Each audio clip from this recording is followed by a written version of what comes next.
l'épreuve maintenant, c'est le patineur le plus rapide et marchand de vitesse. Ça, c'est la compétition que je préfère. Je vous laisse aller alors. Il y a 4 joueurs dans chaque association. Vous voyez, c'est pas tellement compliqué le trajet à effectuer. Et la raison pour laquelle des joueurs comme Fiedorov, que vous voyez à l'écran, est si bon, c'est que lorsqu'il vient pour effectuer ses croisements, Claude, dans les coins de patinoire, il prend de l'accélération. Alors, on va regarder exactement qu'est-ce qui s'est passé au cours des dernières années. Fiedorov, que vous avez vu, il a gagné en 94 avec une fiche de 13 secondes, 525. Mark Gardner est très solide également. Alors, les participants à la compétition aujourd'hui, vous les voyez tout d'abord. Fiedorov, Amonte, Edeken et Gardner pour l'Association de l'Ouest. Alfredson, Plante, McEachern et Bondra pour l'Association de l'Est. Alors, voilà comment ça se passe. Un but à l'association avec la meilleure moyenne des temps et des 3 premières courses. Et un but à l'association du patineur le moins lent.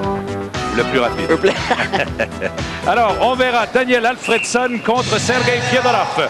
Bon départ, Fiedorov qui défend son titre. Il coupe bien vers l'intérieur. Vous voyez ces croisements, là, il prend de l'accélération en effectuant, en contournant le filet. Vous voyez?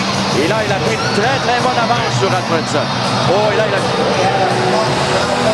C'est fait pour Fiedorov qui, le premier, remporte cette première course. Première victoire pour l'Association de l'Ouest, mais comme on l'a dit tout à l'heure, les points, les buts, parce qu'il faut parler de buts, se calculent différemment. Là, on va prendre les temps de tous les joueurs impliqués. On va faire une moyenne. Et ça va déterminer, on le voit ici, regardez la technique, pas de foulée, l'accélération dans la ligne droite, mais c'est surtout en contournant le filet qu'il prend de l'accélération. Demain, il va chausser des nouveaux patins. On aura l'occasion d'en parler pendant le match de football.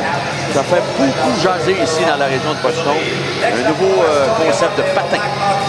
Il n'y a pas de microphone sur les patins, hein? Non. Non. Amonte contre Derek Plante. Bon, Derek Plante, un petit joueur de petite taille en tout cas, et très rapide pour les Sabres de Buffalo. Ils doivent être 1 mètre derrière la ligne rouge. Le temps bat 13,51 jusqu'à maintenant. Un bon départ pour Plante. Lui aussi accélère et là en ligne droite, c'est très très près. Est-ce que là, Amonte a pris de la vitesse, il s'amène rapidement. Il gagne l'épreuve. Et très très serré. À cause que Plante a été déporté derrière le virage, le filet dans le dernier virage, je pense en tout cas.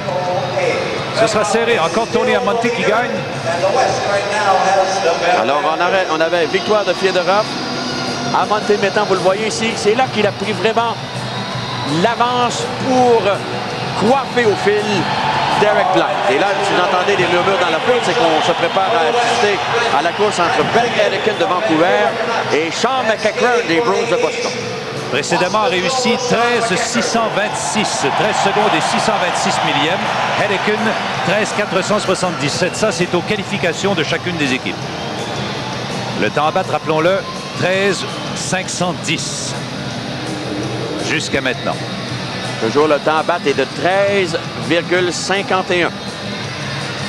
Alors, voyons voir. Edeken pour l'Ouest, McEachern pour l'Est. Accélération de McEachern. Oh, c'est serré, très serré. C'est le dernier départ à tout départ. Oh, déporté complètement. Mais quand même, je crois que malgré le fait qu'il ait failli perdre l'équilibre McEachern, il ne battra peut-être pas le temps de 13,51 cependant. Sauf qu'il a réussi à devancer, je pense. Non, bon, Edeken, 123, mais... Oui, on a 13 ici, 716. Et 10, 123. 10, 123.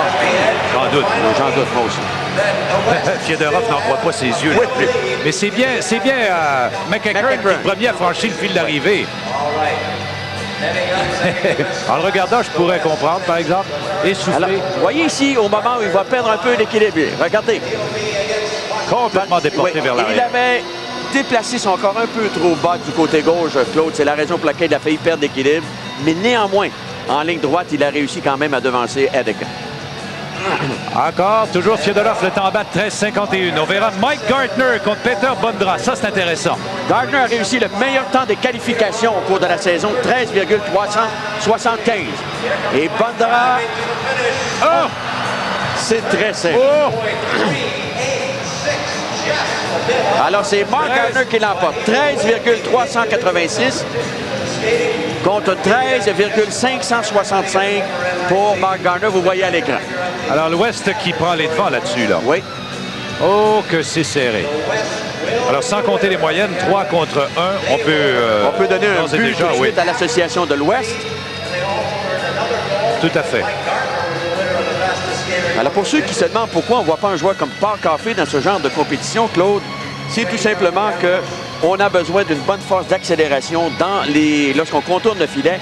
Et c'est un petit peu la faiblesse de Paul Coffey, nous dit-on. Alors, voyez ici Mark Gardner, qui a été l'une des grandes vedettes de la Ligue nationale dans ce genre de compétition. Il garde la forme encore une fois et il permet à son équipe de l'emporter. On s'arrête pour une pause. Tout de suite après, autre épreuve de vitesse.